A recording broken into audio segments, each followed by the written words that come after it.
नमस्कार। जिन कहानियों के श्रेणी में आज एक नई कहानी आप लोगों के सामने प्रस्तुत करने की कोशिश कर रहा हूं। जिन कहानियां, जैसे कि मैंने पहले भी कहा है कि हमेशा कुछ नई चीजें अपने आप को सिखाती हैं। ये छोटी छोटी कहानियां हैं, कोई बड़ी कहानी नहीं है। जैन कहानी और जैन मेडिटेशन के बारे में मुझे बचपन में तो बहुत कुछ ज्यादा नहीं मालूम था, लेकिन पिताजी हमारे एक योगी पुरुष थे और हमेशा वो ध्यान की अवस्था में लगे रहते थे। और उस ध्यान अवस्था की वजह से हमने उनसे योग और आसन ऐसी चीजों के बारे में उनसे कुछ ज्ञान प्राप्त किया था। बाद में जब बड़ा होने के बाद में ध्यान के और मार्शल आर्ट के बीच में आया तो थोड़ा इसकी तरफ रुचि बढ़ गई। जैन मेडिटेशन को लेकर के ज्यादा उत्सुकता जब बढ़ी जब मैं 2004 में एक इंटरनेशनल ओकिनावन गोजोरयू कराटे डो फेडरेशन, जो कि हमारे स्टाइल है कराटे की स्टाइल, जिसके कि चीफ इंस्ट्रक्टर मोरियो हिगोना सेंसाई हैं। हर 4 साल में एक बहुत बड़ा वर्ल्ड सेमिनार होता है। उस वर्ल्ड सेमिनार को अटेंड करने के लिए मैं ओकिनावा गया था पहली बार 2004 में।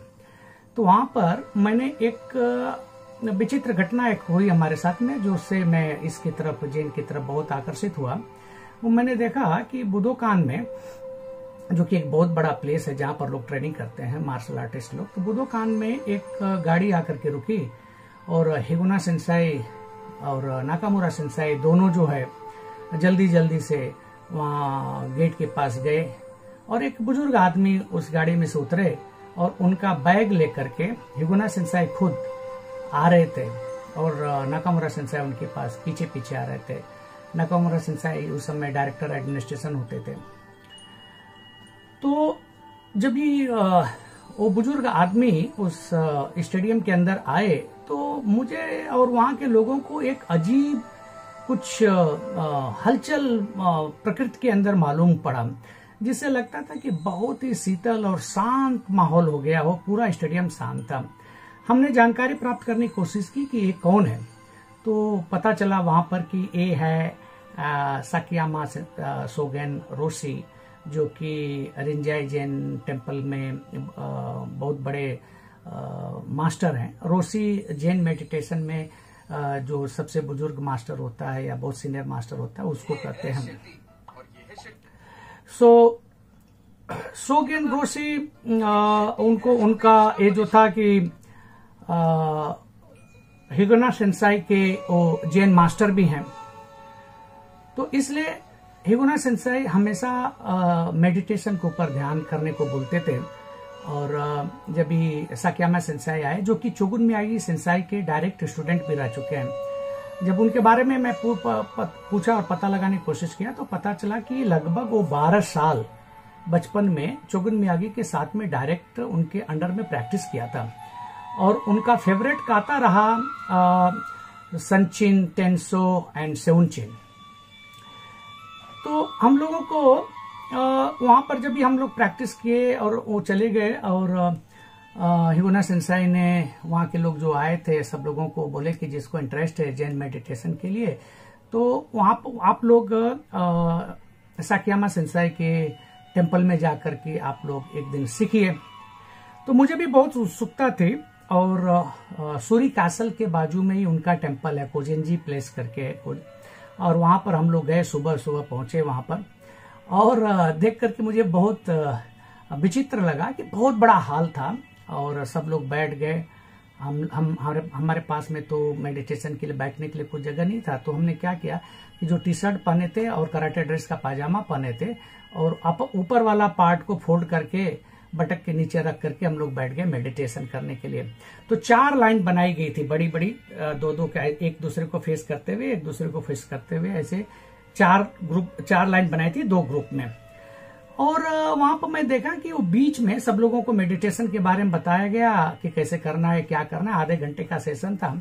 तो उसमें बीच में हर एक लाइन में एक आदमी घूमता था और लंबा प्लांक लेकर के, लकड़ी का लंबा प्लांक लेके घूमता था। और मैं बहुत आश्चर्यचकित हुआ कि लोग अपना कभी कभी बाव करते थे, मुंडी नीचे करते थे और वो आदमी उनके पीठ पर फटाक फटाक जोर से मारता था। हम लोग भी यंग थे तो हम ऐसा आंख बंद करके थोड़ा सा दिखते थे कि किधर गया वो, इधर गया कि उधर गया, उधर गया कि इधर गया, और ध्यान में रखने की बात करते थे। जब फटाक की आवाज आती थी तो कभी कभी वो खुद आकर के वो आदमी किसी को सामने आकर के बाव करता था और उसको फटका मारता था। तो मैं बोला यार ये तो मेडिटेशन करने का एक नायाब तरीका है, क्या मार खा करके मेडिटेशन करने का है। इसलिए उसमें जैन मेडिटेशन में मेरी रुचि और बढ़ी और उसको समझने और सोचने की कोशिश करने लगा और बहुत से उसकी कहानियों को सुनने और समझने की कोशिश किया और अच्छा लगा मुझे। तो आज की कहानी एक है, बहुत छोटी कहानी है लेकिन बहुत मीनिंगफुल कहानी है कि अनावश्यक सोच विचार।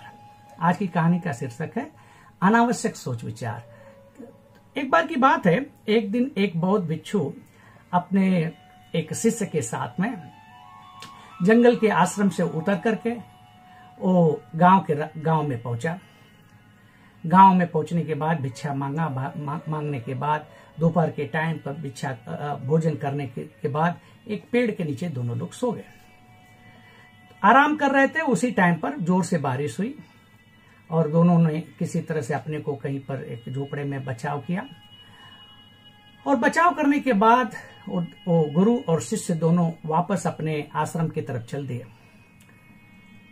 उन्हें शक था और उन्हें कि रात शाम हो जाएगी ज्यादा देर, तो उनके जंगल से आते वक्त गांव के बीच में एक नदी बहती थी। तो उनको ये शक था कि कहीं नाविक जो है, मल्लाह जो है, लोग नहीं होंगे, बारिश हो गई है, लोग अपने अपने घर चले गए हैं, तो मल्लाह नहीं होगा तो उस पार जाना मुश्किल हो जाएगा। तो इसलिए दोनों ने जल्दी जल्दी जाने की कोशिश की। अपना रास्ते में दोनों गुरु से बात करते हुए नदी के किनारे पहुंचे। तब तक शाम हो गई थी। जैसा कि उनको डर था, सुनसान हो गया था शाम की वजह से। नाविक अपनी नाव को लेकर के चला गया था। उस घाट पर कोई नहीं था, लेकिन वो घाट के किनारे पहुंचने पर उन्होंने देखा कि एक बहुत ही सुंदर युवती उस घाट के किनारे उस पार जाने के लिए वो भी बहुत देर से इंतजार कर रही है और वो बहुत घबराई हुई है क्योंकि शाम हो रहा था। तो बौद्ध गुरु ने उस महिला से पूछा कि आप यहाँ पर क्या कर रही हैं। तो उसने बताया कि गुरुजी, मैं भी यहाँ पर आई थी इस पार, और मेरा भी घर इस नदी के उस पार, जंगल जहां से शुरू होता है उस जंगल के किनारे पर मेरा गांव है। बौद्ध गुरु ने उसको भी बताया कि उसी जंगल में, उसी रास्ते के ऊपर के आश्रम में, जंगल में उनका आश्रम है। लेकिन समस्या थी कि उस औरत को उस पार कैसे लेके जाया जाए। बौद्ध गुरु ने उसको अपने कंधे पर बैठाया और नदी पार करके उस पार चले गए। नदी के उस पार उतार करके उस युवती को रास्ते में उसको बीच में रख करके आगे आगे अपने बीच में औरत और उसके पीछे उनका शिष्य चलते गए। गांव आ गया। गांव के पास उस युवती को छोड़ करके वो दोनों गुरु और शिष्य अपने आश्रम में चले गए। ये सब घटना होने के बाद में जो शिष्य जो था उसको ये घटना सही नहीं लगा, उसको नागवार लगा कि इसमें कुछ गड़बड़ हो रहा है और उसके दिमाग में कुछ न कुछ हलचल होना शुरू हो गया। और जब से गुरु ने उस औरत से बात किया था तब से वो चुप रहा, एकदम गुमसुम रहा। आश्रम में पहुंचने के बाद वहां पर खाना पीना बना, रात को खाना खाया, गुरु को खाना खिलाया। शिष्य ने जब भी गुरु को बिस्तर लगा दिया, गुरुजी अपने जमीन के पर बिछाई हुई चटाई पर बैठ गए, सो गए और उनका पांव दबाने लगा। गुरु समझ रहे थे कि शिष्य को दिमाग में कुछ न कुछ उलझन तो आ रही है, लेकिन उसको वो जानबूझ करके कुछ बोल नहीं रहे थे। वो सोच रहे थे कि आने दो, इसका जब प्रश्न आएगा तो फिर हम इसके बारे में हम बात करेंगे। शिष्य ने बाद में उसको पूछा कि गुरुजी, मैं आपसे एक बात करना चाहता हूं। तो बोले हाँ बोलिए, बस आप बोलते रहिए। तो उसने कहा कि हमारे जब भी हम भिक्षुक दीक्षा लेते हैं उस टाइम पर इस शक्ति से कहा जाता है कि हम किसी भी औरत को छुएंगे नहीं, लेकिन आपने तो, और उसमें भी कोई खूबसूरत युवती हो तो उसको तो जरूर ही नहीं छूना है, लेकिन आपने तो उस खूबसूरत युवती को छूने के बजाय उसको कंधे पर बैठा करके यहां तक लेके आ गए। गुरु ने खाली एक ही शब्द में, एक ही सेंटेंस में, एक ही वाक्य में अपने शिष्य को समझाया, अरे मूर्ख, मैंने तो उस युवती को नदी के पार होने के बाद अपने कंधे से उतार कर रख दिया था, और तू उसे अभी वहां से अपने मन में बैठाए हुए अभी तक उसको लेकर घूम रहा है। और जोर से उच्छ्वास भरी सांस लेकर के करवट बदल करके गुरु सो गए। इस कहानी का मतलब ये था कि जो कोई अनावश्यक घटनाएं घटती हैं, उस घटनाओं को करना चाहिए जिसमें कि मनुष्यता, इंसानियत का कोई दावा है, तो उसको, इंसानियत जो है उससे भी बढ़कर की होती है, जो हमारे धर्म और कर्म है। इसलिए इंसानियत के लिए आप जो भी कुछ कर सकते हैं वो करना चाहिए, उसके बीच में कोई भी रुकावट नहीं आनी चाहिए। धन्यवाद।